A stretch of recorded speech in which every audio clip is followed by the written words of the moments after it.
दिवाली के बाद सबसे बड़ा पर्व आता है देवउठनी एकादशी का, जिसे देव दिवाली भी कहा जाता है। कार्तिक माह के शुक्ल पक्ष में आने वाली एकादशी तिथि को देवउठनी एकादशी माना जाता है। ऐसा कहा जाता है कि 4 महीने तक योग निद्रा में रहने के बाद भगवान विष्णु अपनी योग निद्रा से जागते हैं।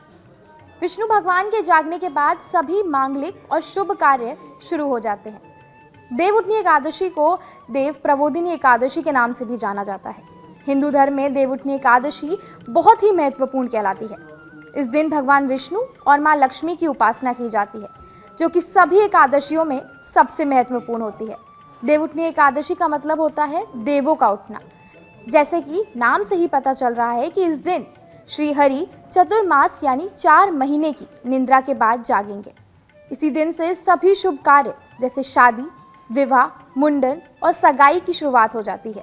जानकारी के लिए आपको बता दें कि इन सभी शुभ कार्यों पर चतुर्मास के दौरान रोक लगाई जाती है। दृक पंचांग के अनुसार इस बार देवउठनी एकादशी 1 नवंबर 2025 यानी शनिवार को मनाई जाएगी। हर साल कार्तिक मास के शुक्ल पक्ष की एकादशी तिथि को देवउठनी एकादशी का व्रत रखा जाता है। देवउठनी एकादशी की तिथि इस बार 1 नवंबर को सुबह 9:11 पर शुरू होगी और इस तिथि का समापन 2 नवंबर को सुबह 7:31 पे होगा।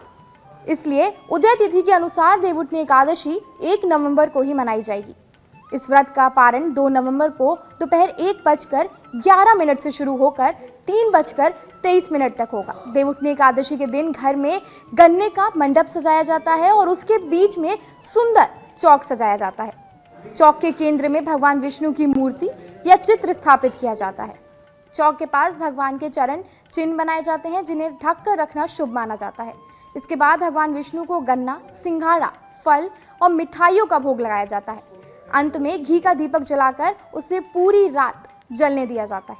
मान्यता है कि इस दिन किए गए पूजा पाठ का लाभ अक्षय होता है। देवउठनी एकादशी की रात घर के प्रमुख प्रवेश द्वार के दोनों ओर गाय के घी का दीपक जलाना चाहिए। ऐसा करने से घर में सकारात्मक ऊर्जा का संचार होता है और घर में सुख और शांति बनी रहती है। धन्य ध्यान की कोई कमी नहीं होती। वास्तु एवं ज्योतिष शास्त्र के अनुसार देवउठनी एकादशी की शाम को तुलसी के पौधे के पास घी के 5 दीपक जलाने चाहिए। तुलसी माता को हरि प्रिय और माता लक्ष्मी का स्वरूप माना जाता है। ऐसे में उनके सामने दीपक जलाने से वैवाहिक जीवन की मुश्किलें दूर हो जाती हैं और धन की देवी माँ लक्ष्मी का भी पूरा आशीर्वाद मिलता है।